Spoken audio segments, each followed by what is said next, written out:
doing great. We are here in Hua Hin still, and we've been working on getting our house settled and doing some cool things back there. And actually, I'll probably include some video on this video.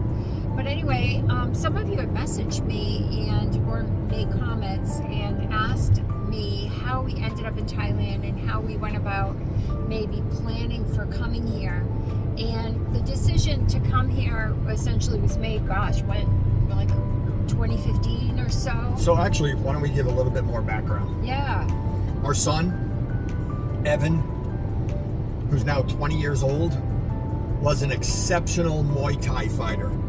So kickboxing and Muay Thai. He had started with Taekwondo and Jiu-Jitsu and stuff, but he gravitated towards Muay Thai. And as parents, he was so good that I actually felt an obligation to help him be as good as he possibly could. So that's when we started traveling to Thailand. So him and I would come to Thailand so he could train and fight, and Kim would try to come over and visit, but we'd be here 6 or 8 weeks at a time. We actually did his last 3 years of high school online so he could train and fight. So It's our son's fault that we chose Thailand. So then Kim was just mentioning that back in 2015 we had started planning. I'm going to let her talk about that. But one last thing regarding how we ended up here is right when Thailand opened up after COVID. Meaning they were allowing tourists to come back to Thailand, but they had a 14-day quarantine. This was in March of, I don't remember what year. I'm going to say 2020. I looked at Kim, and 100% as a joke. This I'm not even kidding when I say this. I looked at Kim as a joke, and I said, Kim, what do you say I go to Thailand and find us a place to live? And I had no intention of being serious when I said it. And Kim looked at me and she said, all right. Yeah. Which blew my mind. So I'm going to let Kim go back to telling you how she wanted to move here since 2015 and stuff. But I just wanted to share that because I thought it was pretty crazy. So back in 2015, we started talking about maybe plans for retirement, what we could see our future being like. And started banking some money. I started working a little extra hours, working extra jobs. And we subsequently started making the plan to come here. And one thing that really helped us a lot was deciding to actually pay off our house. Once we paid off our house, we knew that would be a potential income generator for us, where we could rent out the property and essentially use that as a means of living over here until we actually could, collect Social Security and things. Although Dave is still working in the States, which is why he comes back and forth from Thailand and the US, we're still generating some income there, but still, as we're renting the property, that's definitely a help. So I had just heard Kim talking about the 2015 decision when we started to really get serious about wanting to do this. There's one other thing with our son. Prior to COVID, which would have been 2019, part of our plan was Kim and our son Evan were actually going to move to Thailand when Evan was 17 years old. So Evan was going to be in Thailand with Kim, this one right here, when he was 17, and the plan was he was going to train full time. So he was still a youth athlete. He wasn't going to be classified as an adult yet, and our plan was for Kim and Evan to be in Thailand 100% of the time as soon as he turned 17. Mm-hmm. Well, COVID had different plans for us because if I recall, COVID really started to hit the news around February and March of whatever year it was. I think it was 2019, actually. Really? I think it was 2019. But regardless, it started to hit the news big time, and Evan was turning 17 in April of that year. Mm-hmm. That is when Kim and Evan were supposed to live in Thailand full time. Maybe not the full-blown retirement objective yet, but Kim and Evan were going to live in Thailand 100% of the time for that year. That was in April. we were going to 100% do it. And I think Thailand locked down prior to that date, and we ended up not being able to do it. Crazy is we were watching all the YouTube videos from everybody, and we would have had no problem in our minds being those people that got stranded. We were kicking ourselves for not coming a little bit sooner and just dealing with being stranded in Thailand.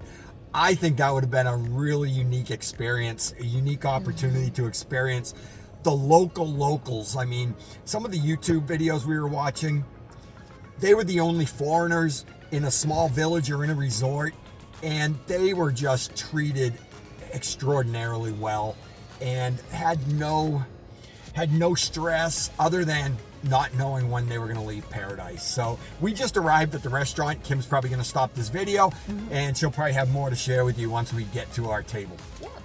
Yeah, so this is where we're at. We're at the beach now, and we're heading over to Angkor Bar, which is located near Koh Tao Lake, down around the area that we're living in.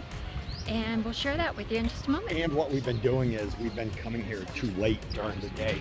We would show up here at like 12:30 or 1, and there'd be no seating because it's really limited seating. So we arrived a little early today, about 11 o'clock, and it looks like we're gonna have no problem getting a seat.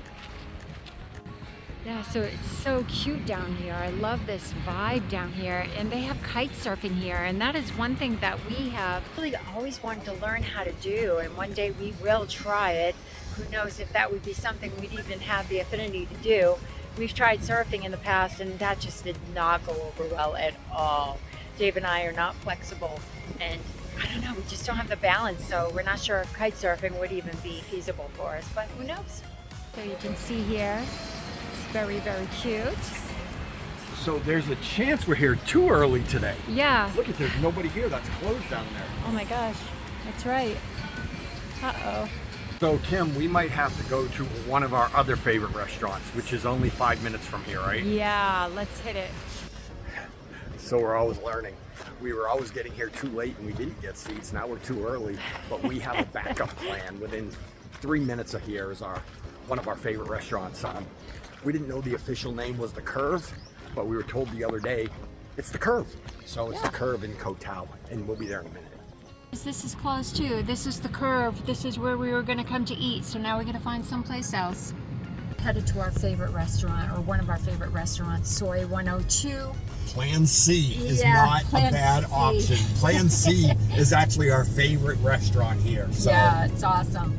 So originally the plan was to come here with Evan. He was going to train. It was going to be fantastic. And the country locked down and just shut down our plans to do that. And then Evan was at home and he was doing some work for Dave, doing like video work and stuff. And he just felt like he was stuck and there wasn't anything for him to do. He had graduated high school and there was hardly any training or anything going on in the States either. And then one day, you know, Dave was looking into some interesting options online for military, right, Dave? Actually, a friend at work came in because I'm in real estate, and a real estate agent I work with was meeting with aspiring military members on a regular basis, and he had found he was introduced to a new career field in the Air Force. I came home because it sounded intriguing, challenging, only the best of the best, and I told Evan about it, and within 2 weeks he was signed up. Yeah, and there went that. So his plans to come here and fight are not happening. He is now in the military, and both of our sons are actually in the military.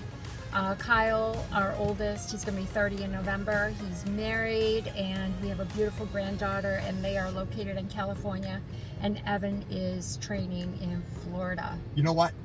Put a picture of our grandbaby right there so everybody can see. Oh yes, this is our beautiful granddaughter, Jade. So you get to see a picture of her, and she's just started crawling. Oh, she's just so cute. All right, so we're located on 102, Soy 102. And here is the restaurant, and it is located right across from the Yum Bar. And they know us here because we come here at least once a week.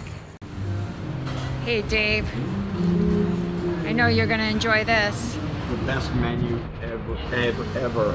They've got over 300 items. Well, I take it back. They have 288 food items. And then they've got drinks and stuff. But Yeah. 288 food items of the most amazing dishes we've ever had. They have so many different types of salads here, which I really love. You name it, they've got it, and I love that they have it all in English as in well with Thai language. And prices are definitely great. We can eat like kings here. Everything has been delicious. Anytime we come here, anything we've ordered, I don't think there's ever been anything we haven't liked, huh, Dave? No, and you want to go to my YouTube channel, Almost Retired in Thailand. I have one video up right now. It's called The Best Thai Food in Hua Hin. Should Yeah. be easy to find. But I have 2 others that are ready to go. I just have to post them. One of them, we brought friends from the States here and we had a feast. We absolutely feasted for about $33 US. We for 5 did, people. and we filled the table with food, different types of food items. So excellent video coming from Dave on his channel.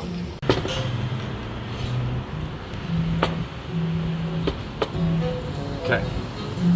Somtam toad. Yes. spicy.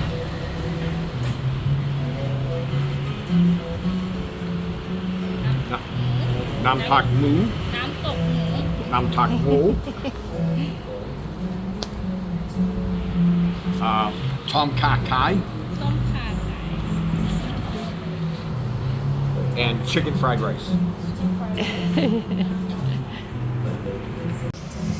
So that's quite a bit of food we order. We'll see how we do on that. It's quite a bit. Here's our chicken fried rice. How much was that one, Dave? Do you remember? Can't remember. We'll do an overview, a summary at the end of the video of what all the costs were. But So we always good. put lime on it. And this is a spicy sauce, and they call it Nam Hua. And we always put all of it on, and then we mix it all up. So Super good. good. Our Somtom Todd or Toad just arrived. Fried papaya salad. Yeah, fried papaya salad. Hold on. Here it is. And this is so crispy. This is papaya. And this is a bowl of goodness right here. Yeah, you want to take that and like put it all over, and it's like crispy and juicy with the juice. Amazing. It's salty, it's sweet, it's spicy, it's so good. And this here is the what is it, Dave? This is spicy pork salad. And what's weird, this might sound weird when I say it, but this pork ends up tasting like a really good beef.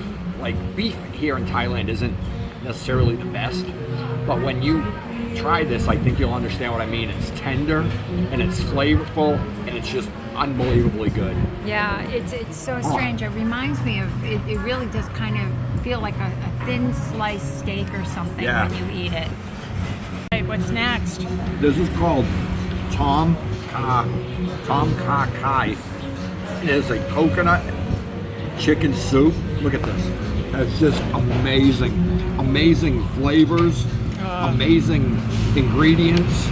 And this is an unbelievable experience if you've never had this. We got it for the first time officially only like a couple weeks ago when we knew what we were ordering.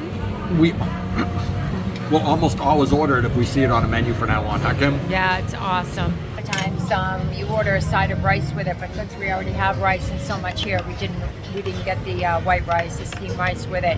But that particular dish, it's sweet, it's spicy. The chicken, they slice the chicken really, really thin, and it's just so easy to eat it. And then there's some stuff in here that, mushrooms, and there's like bamboo shoots or like ginger or something in here See, that you don't eat that. you can't eat that. You're gonna pull that out of there, but it gives the flavor. Definitely gives the flavor. It's so good. So it's me behind the camera now. And Kim is going to try her first taste of the Tom Kha Kai.